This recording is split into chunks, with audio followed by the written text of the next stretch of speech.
"You have no right to stop me, Pamela. This house is finally going to look like it belongs to our family," my daughter-in-law said as she stood in the middle of my vacation home, calmly directing a crew of contractors who had never even met me. I simply smiled. That smile wasn't surrender. It was the moment I realized they had just made a mistake they couldn't undo.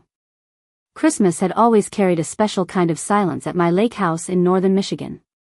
Every December, after the first heavy snowfall covered the pine trees and the frozen shoreline turned silver beneath the morning sun, I drove the same 230 miles from my home outside Chicago to spend a few peaceful days there.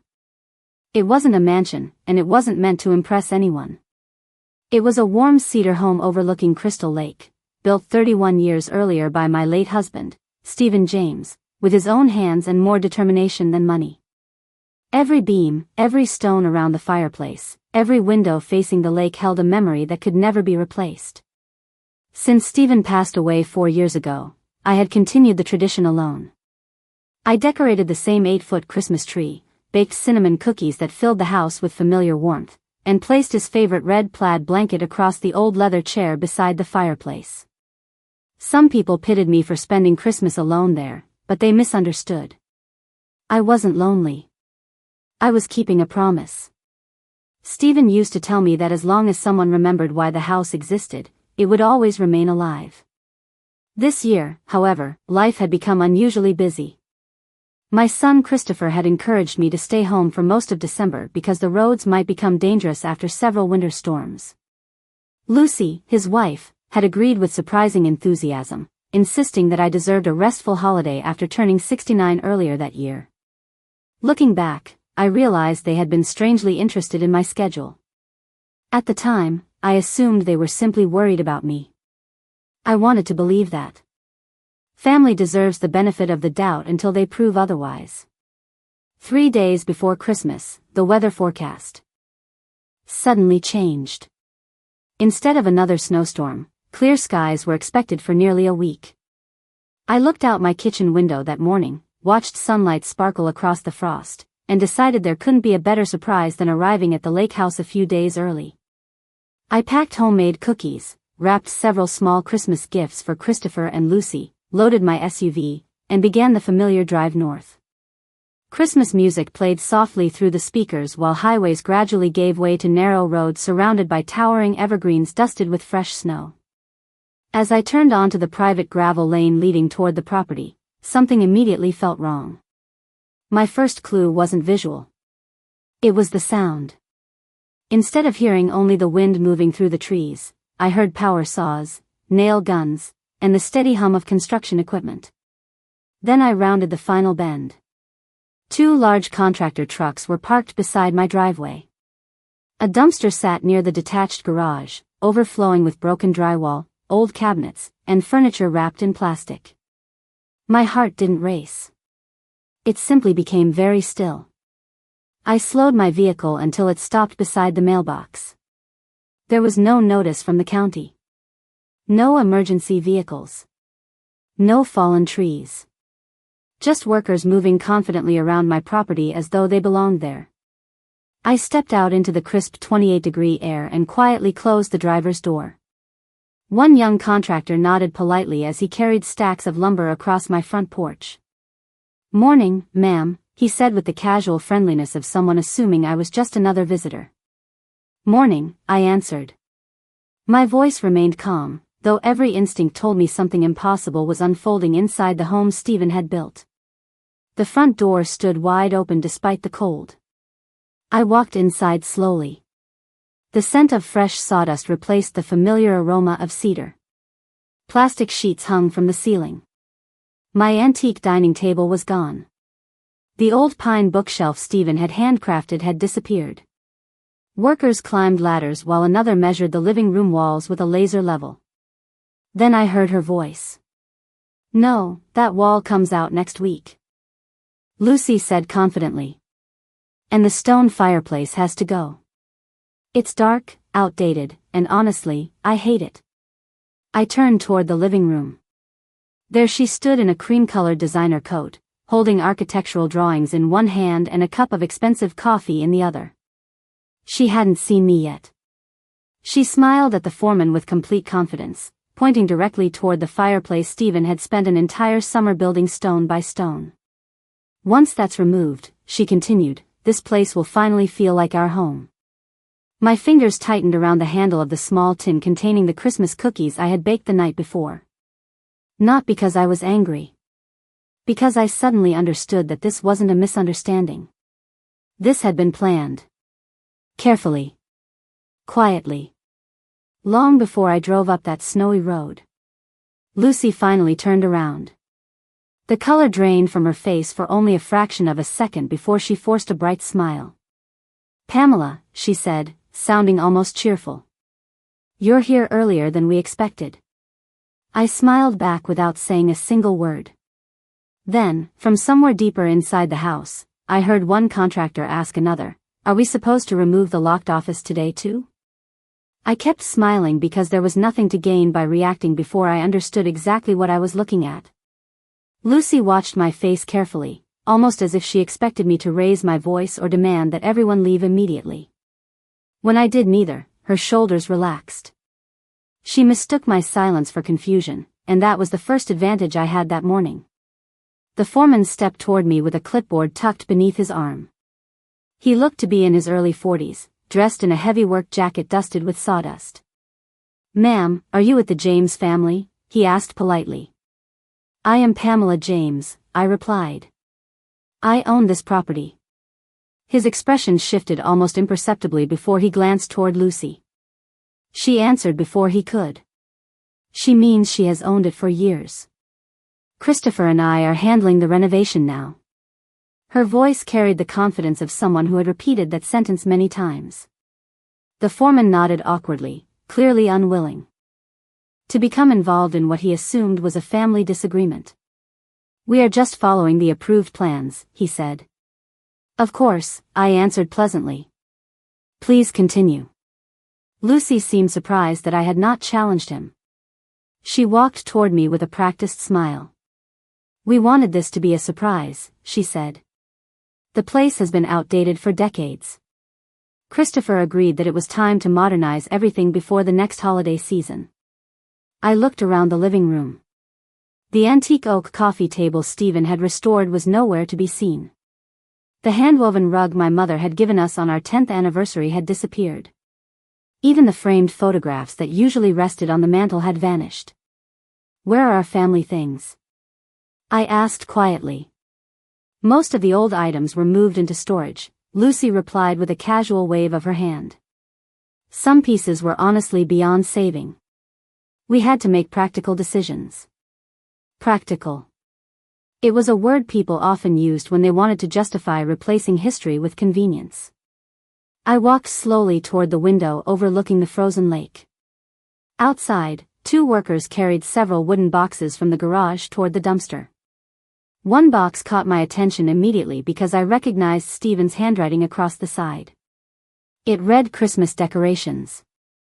Before I could take another step, one of the boxes slipped from the worker's hands. Several ornaments wrapped in yellowed newspaper spilled across the snow. One glass ornament rolled gently until it rested beside the driveway. Stephen had bought that ornament during our honeymoon in Vermont more than 40 years earlier. My heart tightened, but I kept my expression calm. Lucy noticed where I was looking. Those old decorations were dusty, she said quickly. We planned to replace everything with something more elegant. I nodded once without answering. Sometimes silence reveals more than questions ever could. As another contractor carried lumber through the hallway, I noticed something that did not belong. Resting on the kitchen counter was a folder with architectural renderings. Across the top page, in bold letters, I could clearly read the words James Lake. Retreat Renovation Phase 1. Beneath the title appeared another line that made me pause. Client, Lucy James. Not Christopher. Not Pamela James. Only Lucy. I said nothing, but I memorized every detail before she quietly closed the folder and turned it upside down. A few minutes later, while Lucy escorted another contractor upstairs, I stepped onto the back porch. The freezing air felt refreshing after the noise inside. My phone buzzed. It was Mason Brooks, the property manager who had looked after the house whenever I was away. "Mrs. James," he said after I answered. His voice sounded unusually cautious. "I just heard you arrived." "Yes," I replied. "I am standing on the porch." He hesitated before speaking again. "I was hoping we could talk privately before anyone leaves today." "Is something wrong?" I asked. There was a long pause. "There are several things that never made sense to me," he finally admitted. I did not want to accuse anyone without proof. Before I could ask another question, I heard Lucy calling my name from inside the house. I slipped the phone back into my coat pocket and returned indoors. She was standing beside the staircase with an expression that looked almost rehearsed. "Pamela, why do not I show you the master bedroom? You are going to love what we are doing." Love was not the word that came to mind. As we climbed the stairs, every step echoed through a house that suddenly felt unfamiliar. Plastic covered the hallway floors. The guest bedroom door stood open, revealing stripped walls and exposed wiring. Fresh paint samples covered the windowsills. Then we reached the master suite. I stopped at the doorway. The room where Stephen and I had watched countless Christmas mornings together barely existed anymore. The handcrafted walnut bed was gone. The quilt stitched by my grandmother had disappeared. Even the built-in bookshelf Stephen had designed around the window had been removed, leaving raw drywall behind. Lucy smiled proudly. "Imagine a king-size platform bed here," she said, pointing toward the empty space. "We are turning this into our room." Our room.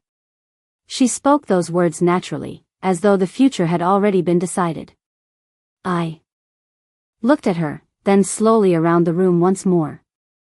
That was when I noticed a small metal lockbox sitting beneath the far window with several folders sticking out from under the lid. One folder had accidentally opened just enough for me to see a page labeled Ownership Transfer Timeline. Before I could read another word, Lucy quickly stepped between me and the box and closed the lid with her foot while maintaining the same pleasant smile. At that exact moment, I realized this renovation was only one piece of a much larger plan. I stood there for another few seconds, pretending to admire the changes while Lucy talked enthusiastically about open floor plans, brighter colors, and increasing the property's value. I barely heard her. My attention remained fixed on that lockbox and the single phrase I had managed to read before she blocked my view. Ownership Transfer Timeline. Those 3 words lingered in my mind long after we walked back downstairs. I had handled enough paperwork after Stephen passed away to know that transferring ownership of real estate was never a casual process. It required signatures, legal documents, recorded deeds, and careful verification. There was no legitimate reason for anyone to prepare a timeline unless they expected ownership to change. The question was simple. Whose timeline was it? Lucy excused herself to answer a call from one of the contractors, giving me the opportunity one had been waiting for. I quietly slipped outside through the side entrance and walked toward the detached garage where I knew Mason usually kept maintenance records. The cold December air sharpened every sound. Snow crunched beneath my boots while workers continued carrying lumber into the house without paying much attention to me. Mason emerged from the garage a moment later, removing his work gloves as he approached. His expression immediately told me he had been carrying a burden for quite some time. "Mrs. James," he said softly. "I am sorry you had to find things this way." "Tell me what you know," I replied. He glanced toward the house before lowering his voice.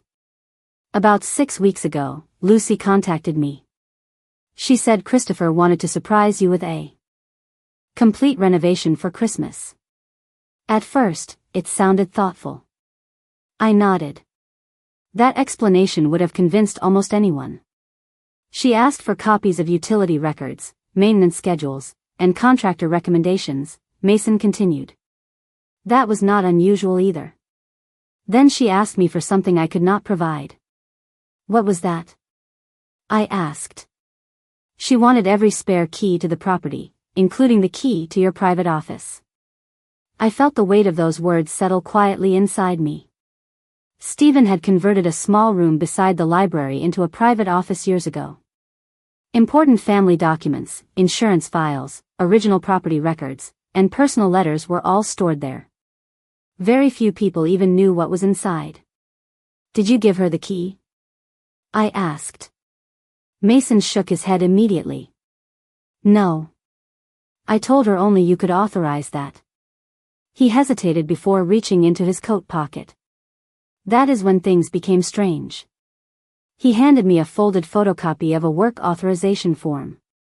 Across the bottom appeared what was supposed to be my signature. I stared at it for several seconds. The handwriting looked similar enough that a stranger might believe it. But I recognized every subtle difference instantly. The angle of the letters was wrong. The final stroke beneath my last name was missing. Someone had copied my signature, but they had not truly understood it. "I never signed this," I said quietly. "I know," Mason replied. "That is why I refuse to release your office key." A gust of icy wind swept across the driveway as we stood in silence. At that exact moment, one of the younger contractors walked past carrying several framed photographs. He paused beside a temporary storage container and casually leaned them against the wall. I immediately recognized the largest frame. It contained the original photograph of Stephen standing beside the house on the day construction was finished. He was smiling beneath a bright July sky with a hammer still hanging from his tool belt. I watched another worker place a roll of protective plastic directly against the frame, nearly covering Stephen's face. Something about that simple image affected me more deeply than the missing furniture had. It reminded me that memories rarely disappear all at once. They fade one small decision at a time until someone finally notices they are gone. Mason followed my gaze. "There is something else," he said carefully. "I almost did not tell you because I could not prove it." "Go on." "About 2 weeks ago, I arrived early one morning to inspect the furnace. Lucy was already here with a man wearing a business suit. They were standing on the back deck discussing property values. I only heard part of the conversation before they noticed me." "What did they say?" I asked. Mason frowned as he searched his memory. The man asked whether the lake view alone could increase the resale price by several $100,000 after renovation. Lucy answered that once everything was finalized, timing would not be a problem. Resale.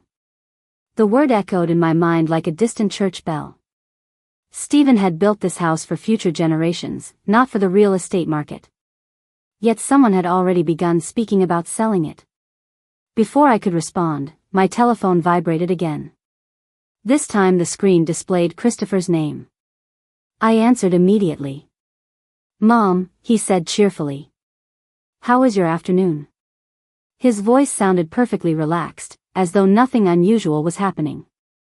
"I am at the lake house," I replied. There was a brief silence. You are there now?" he asked.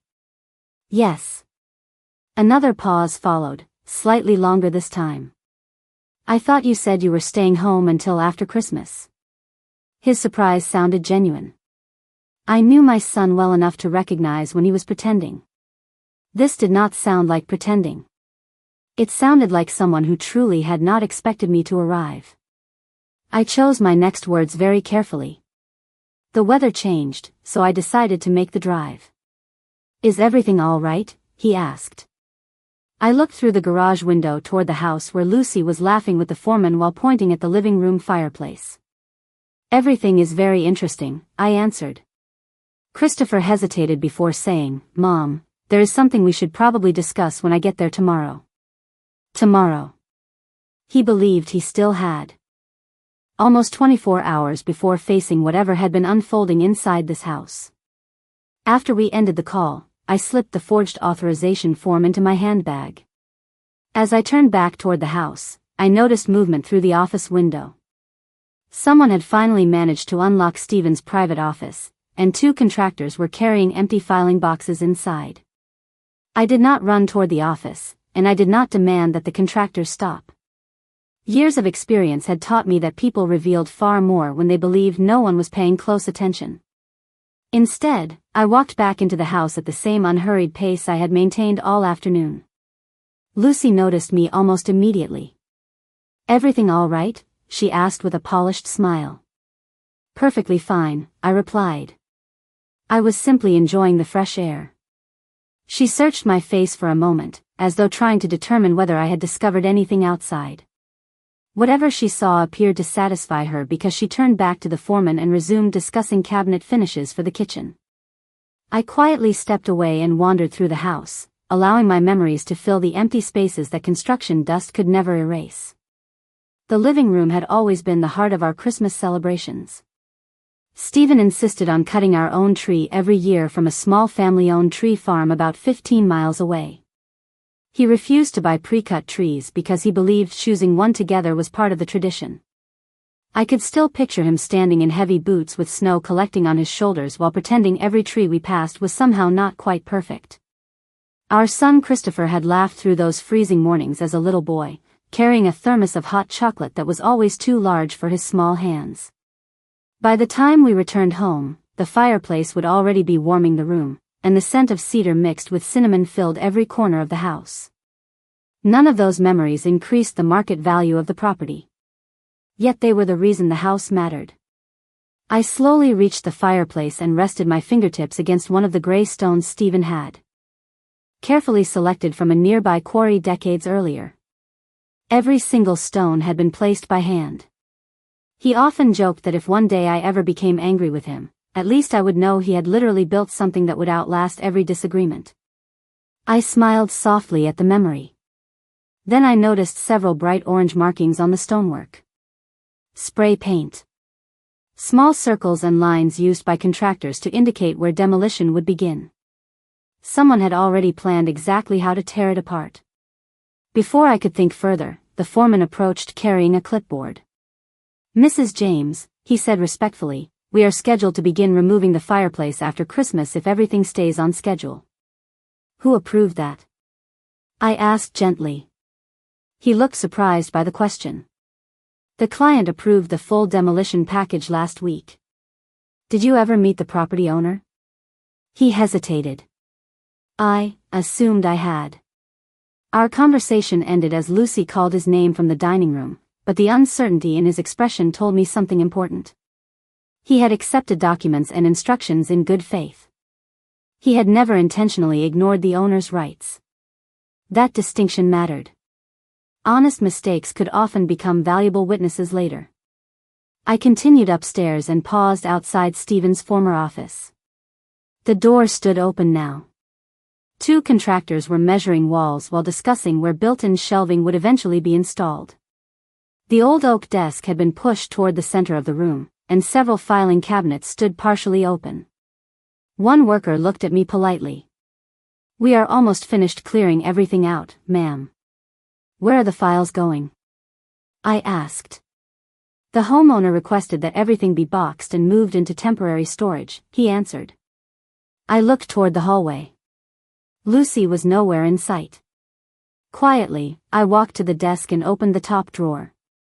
Most of the folders had already been removed, but one small leather notebook remained tucked into the back corner. I recognized it immediately. Stephen used it to record maintenance dates, repairs, and improvements made to the property over the years. I slipped it into my handbag. Without drawing attention. No one questioned me. After all, I was simply an older woman picking up what appeared to be one of her own belongings. As I closed the drawer, something caught my eye beneath the desk. A white envelope had slid behind one of the chair legs. It was addressed in Stephen's handwriting. The front simply read "Private." My pulse quickened, but footsteps echoed in the hallway before I could reach for it. I straightened immediately as Lucy entered the room. "I hope they are not making too much of a mess," she said cheerfully. "Renovations always look worse before they look better." I smiled again. That has certainly been true today. She glanced around the office before saying, "We are converting this into a media room. Nobody really needs an old-fashioned office anymore."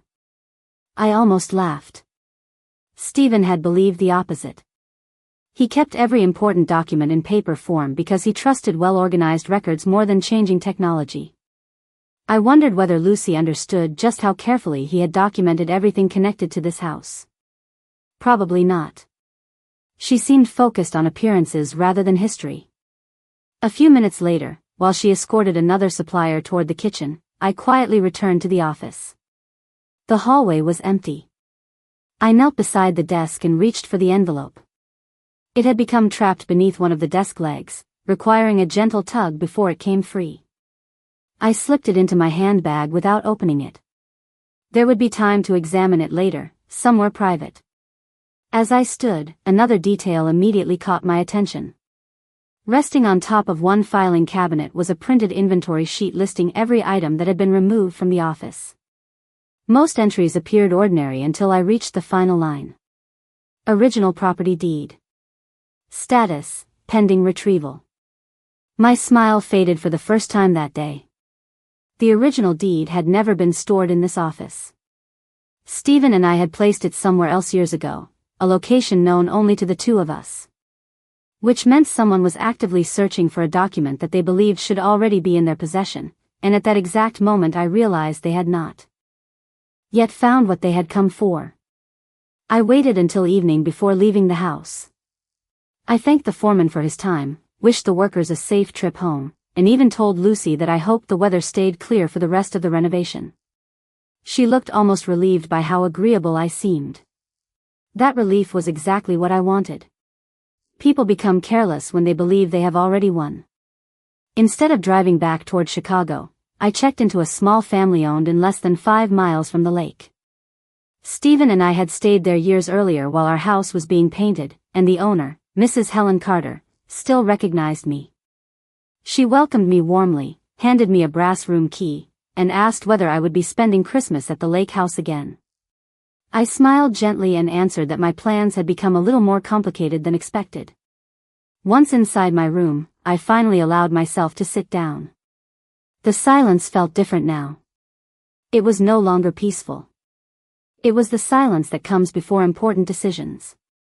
I placed everything I had collected that afternoon across the small writing desk, the forged work authorization Mason had given me, Stephen's leather maintenance notebook, the sealed envelope marked private, and the photographs I had quietly taken with my phone of the inventory sheet and the renovation documents lying on the kitchen counter. I resisted the temptation to jump to conclusions. Stephen had always reminded me that assumptions create weak arguments, while evidence creates strong ones. I decided to begin with the notebook. Its pages were filled with careful handwriting dating back nearly 3 decades. Every repair, every roof inspection, every furnace replacement, every tree planted around the property had been recorded in remarkable detail. Near the back, I found a page dated 4 years earlier, only a few months before Stephen passed away. Beneath several notes about replacing windows, he had written one sentence that immediately caught my attention. Original deed secured in secondary location. Access known only to Pamela and me. I closed the notebook slowly. That confirmed what I already suspected. The original deed had never been left inside the office, meaning whoever had prepared the inventory list had been searching in the wrong place from the beginning. I then turned my attention to the sealed envelope. The paper had yellowed slightly with age, but Stephen's handwriting remained unmistakable. I carefully opened it without damaging the seal. Inside was a handwritten letter folded around a single business card. The card belonged to Ivy Lawson, the attorney who had handled our estate planning for many years. Across the back of the card, Stephen had written in blue ink, "If anything concerning the lake house ever feels wrong, call Ivy before speaking to anyone else." My heartbeat slowed rather than quickened. Stephen had always believed that preparation was not pessimism. It was responsibility. I reached for my phone and called the number on the card. Although it was early evening, Ivy answered after only 2 rings. "Pamela," she said warmly. "It has been too long. How are you?" "I wish I were calling under happier circumstances," I replied. Over the next 20 minutes, I described everything that had happened since arriving at the house. I explained the contractors, the forged authorization, the renovation plans, the references to ownership, and the missing documents. Ivy interrupted only occasionally to ask specific questions.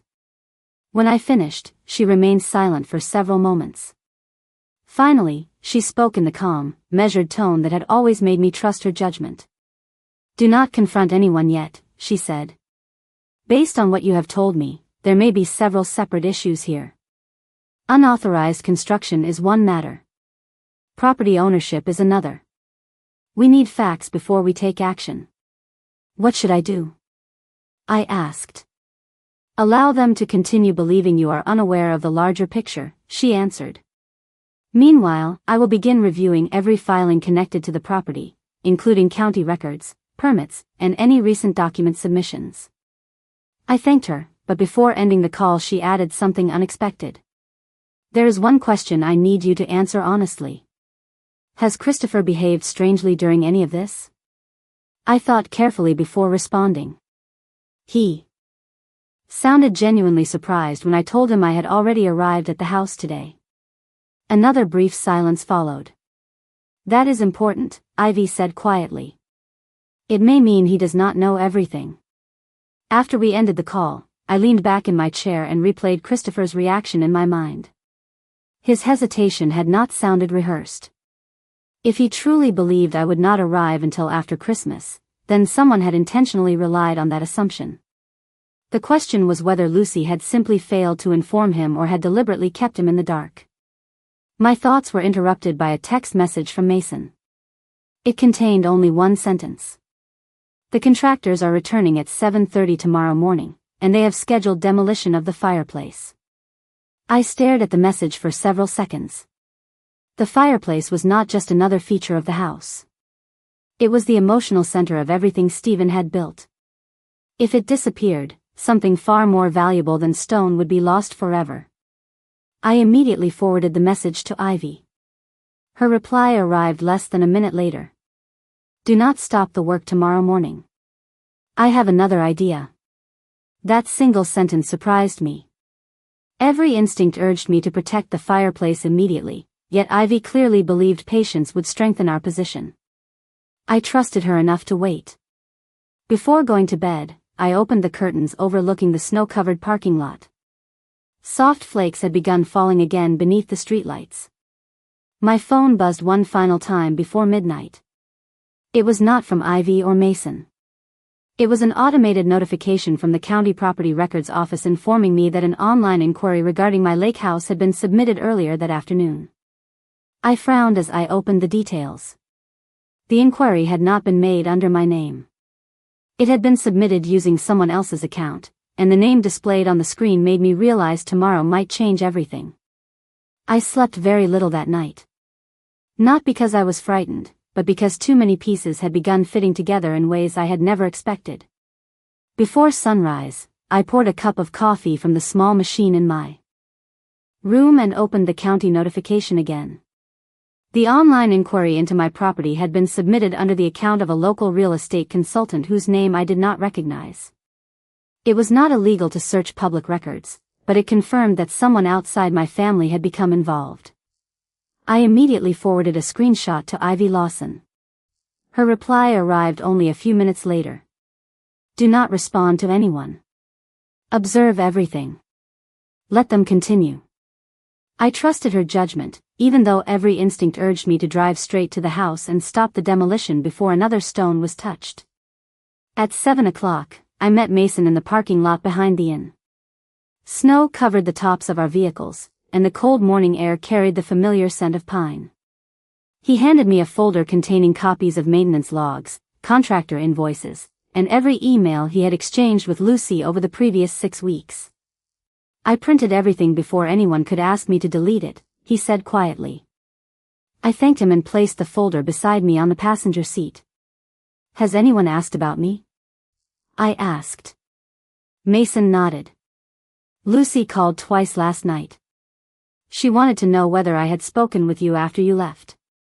"What did you tell her?" "The truth. I told her we discussed furnace maintenance and winter utilities. Nothing more." I smiled. That answer was technically accurate, which made it even more valuable.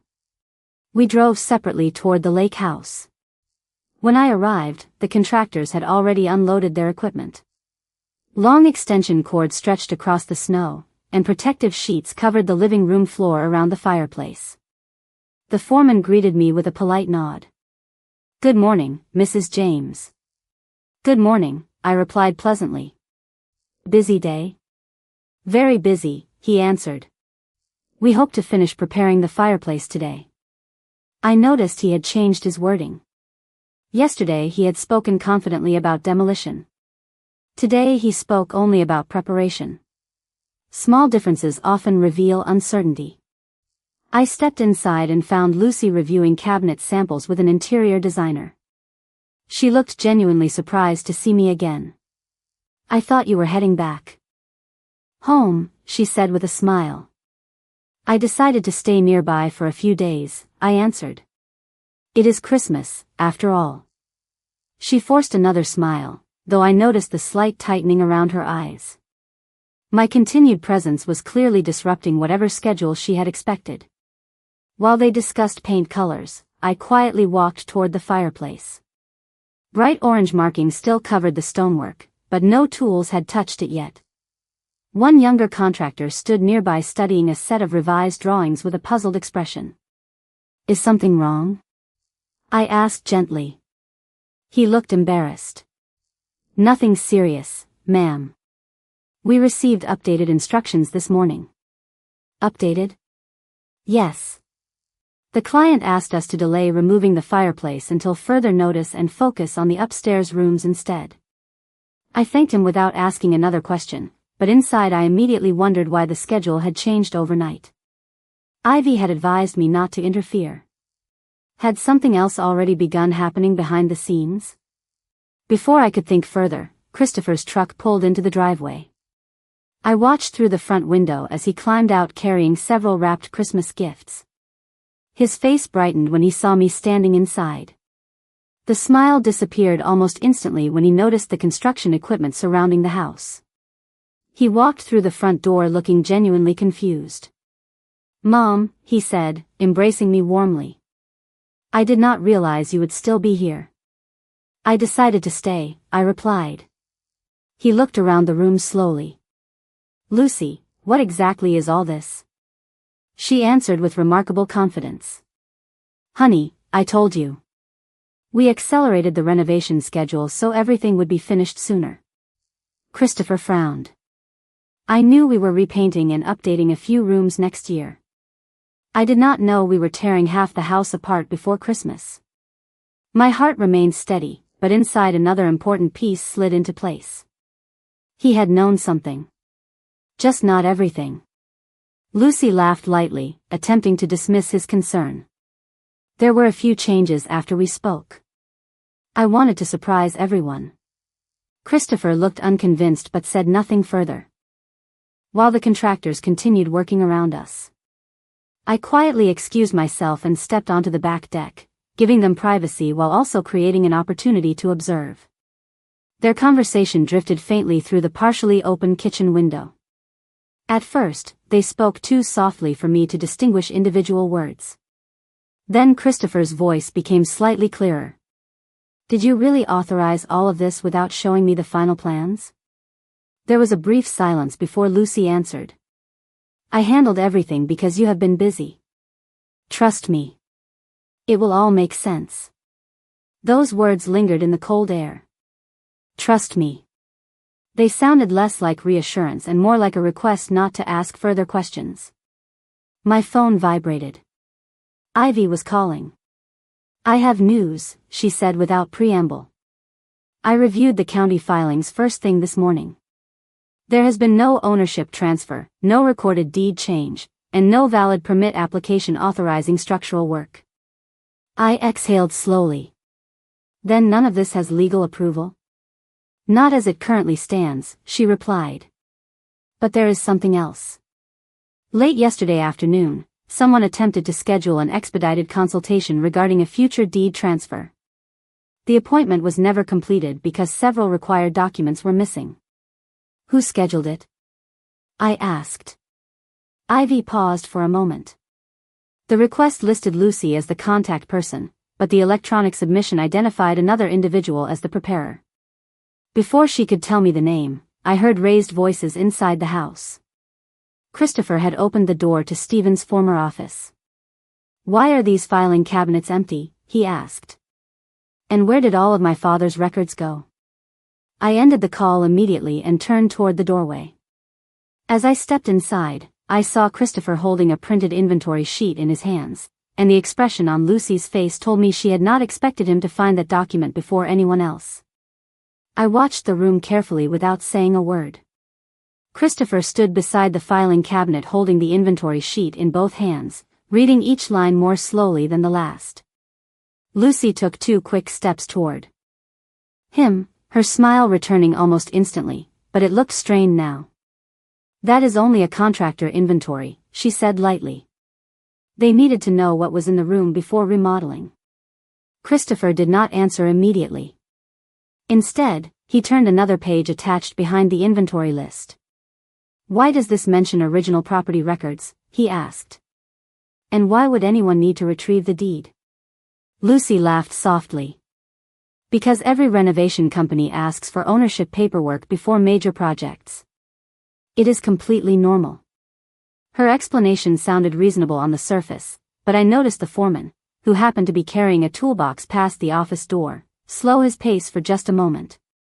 He glanced toward the paperwork in Christopher's hands before quietly continuing down the hallway. That brief reaction told me something important. He had never expected this conversation to happen in front of him. Christopher looked at me. "Mom, did you know about any of this?" His voice was calm, but uncertainty had replaced the confidence he usually carried. "I only arrived yesterday," I answered honestly. "I have been learning about the renovation one detail at a time." He nodded slowly, then looked back at Lucy. "You told me we were replacing some flooring after New Year's. This says structural modifications, office conversion, fireplace demolition, and master suite redesign." Lucy folded her arms. "Because the plans evolved. I did not want to bother you with every little update while you were working." Christopher lowered the papers. "Removing Dad's fireplace is not a little update." The office became unusually quiet. Even the contractors in the hallway seemed to sense that this was no longer an ordinary family discussion. Lucy stepped closer to Christopher and gently touched his arm. "We talked about making the house more functional for the future. Do you remember that?" "Yes," Christopher answered. "I remember talking about maintenance. I do not remember approving all of this." I remained silent. There was no need for me to argue when the questions were now coming from my own son. A moment later, Christopher looked through the office toward the empty shelving. "Where are Dad's journals?" he asked. "Where are the insurance files?" Lucy hesitated just long enough for me to notice. "Everything is packed safely," she replied. "The movers labeled every box." Christopher nodded once. "Show me." She blinked. "Right now?" "Yes. Right now." For the first time since I had arrived at the house, I saw genuine uncertainty cross Lucy's face. She walked into the hallway and called for one of the contractors to ask where the storage boxes had been placed. The young worker scratched his head before answering. "Most of them went into the temporary storage container yesterday, but a few boxes were picked up this morning." Christopher frowned immediately. "Picked up by whom?" The worker looked toward Lucy before responding. I thought they were being delivered to another location." Lucy answered before he could continue. "That was just extra furniture and decorations." The contractor looked uncomfortable. "I am not sure, ma'am.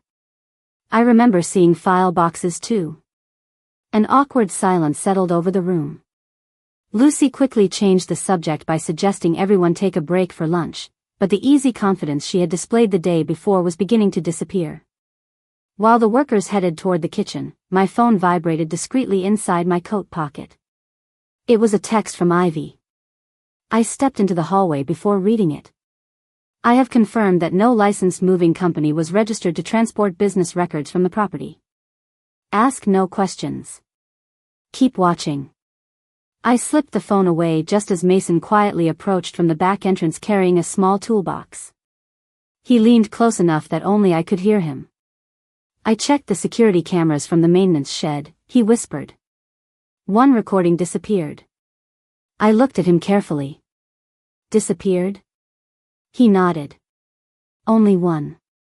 The footage from 3 nights ago between 8:15 and 9:10 in the evening. Can it be recovered? Possibly. The system automatically stores backup copies for several weeks unless someone knew exactly how to erase both versions. Before I could respond, Christopher called my name from the living room. I walked in to find him standing in front of the fireplace, staring at the orange markings covering the stone. He gently ran his hand across one of the rocks Stephen had placed decades earlier. Dad carried every one of these stones himself, he said quietly, almost to himself.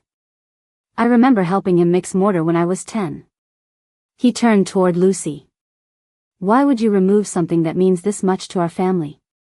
Lucy sighed as though she were exhausted by the conversation. Because memories are not trapped inside bricks and stone. Families move forward. Christopher did not answer. Instead, he slowly folded the inventory sheet and placed it in his jacket pocket rather than returning it to the office. Lucy noticed immediately. I need those papers, she said. I want to read them first, Christopher replied calmly. She opened her mouth as if to object but stopped herself. The balance between them had begun to shift. A few minutes later, while everyone gathered around the kitchen island for coffee, I quietly stepped onto the back porch to return Ivy's message. Before I could type a response, another notification appeared from her. The county clerk identified the individual who prepared yesterday's deed consultation request. It was not a real estate consultant. It was a notary public from a neighboring town who had already been interviewed once before regarding questionable property documents. As I read those words, I heard the sound of a vehicle pulling into the driveway. Through the falling snow, I watched a dark sedan stop beside the contractor trucks. A woman in a navy coat stepped out carrying a leather briefcase, and the moment Lucy saw her through the front window, the color quietly drained from her face. I recognized the woman before she reached the front porch. Ivy Lawson had represented my family for nearly 20 years, and she carried herself with the same calm confidence that had guided Stephen and me through every important legal decision we had ever made. She closed her umbrella, brushed the snow from her navy coat, and stepped inside as though she had simply been invited for coffee. Lucy's smile returned almost instantly, but it looked forced now. I did not realize. We were expecting company, she said. Ivy smiled politely. Neither did I until Pamela called yesterday. Christopher looked from Ivy to me with visible confusion. Mom, what is going on? I answered honestly. I asked Ivy to review a few questions about the house.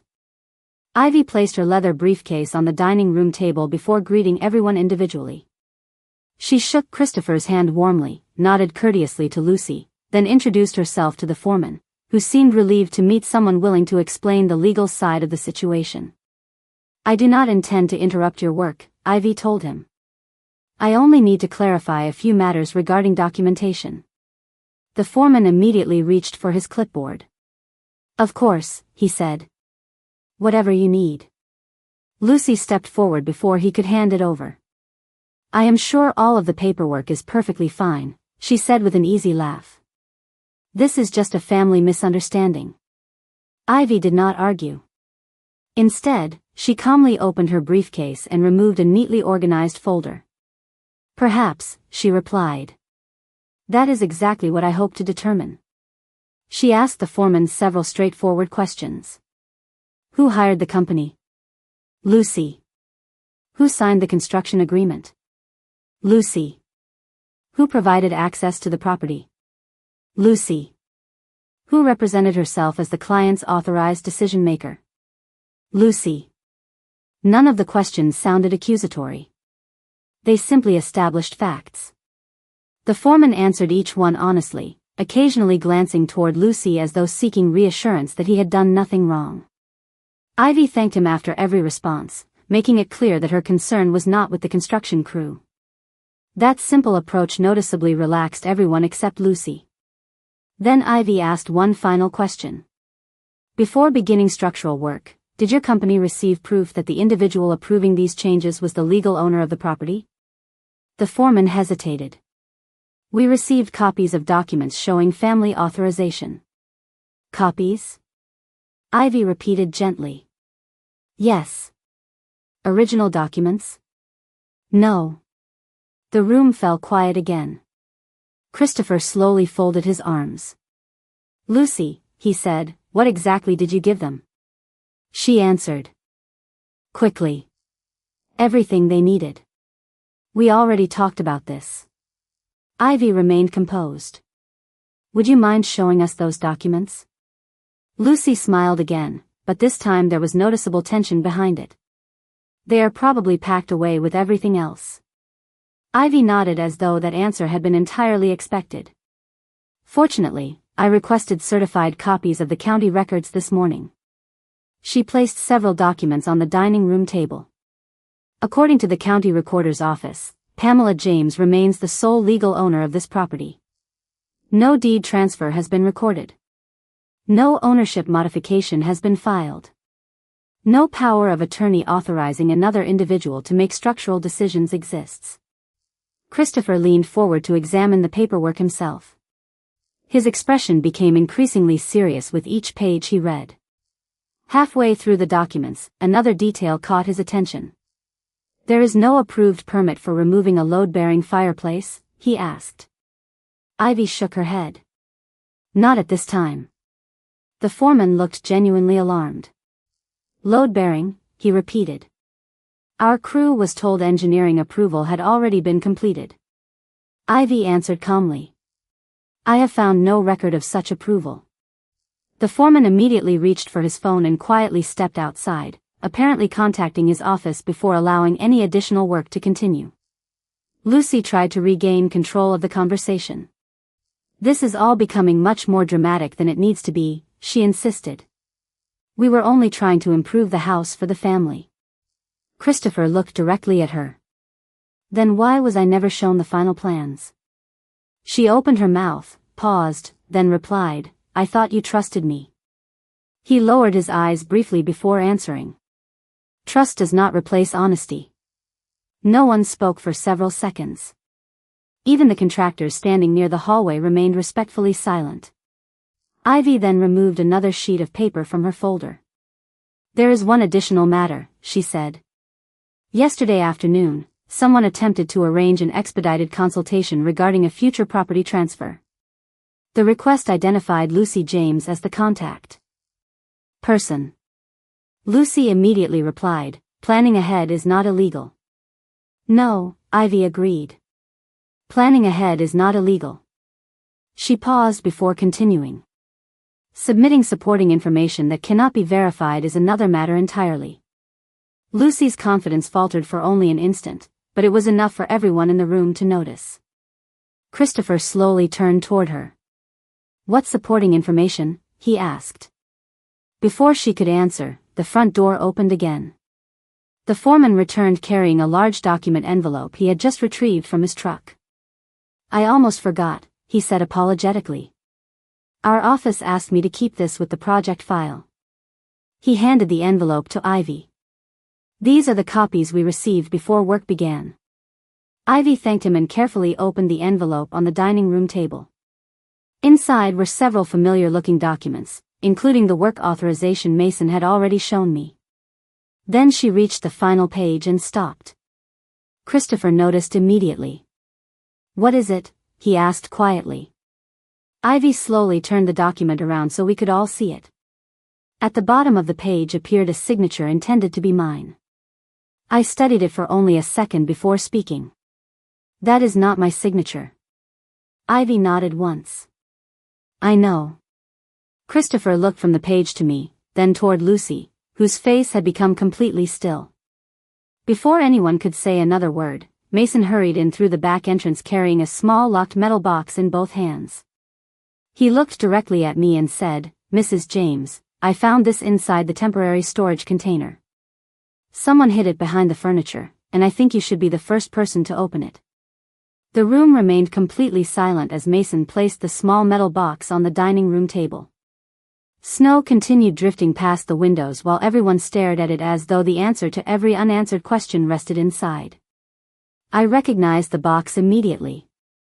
Stephen had purchased it nearly 20 years earlier to protect important family papers from fire and water damage.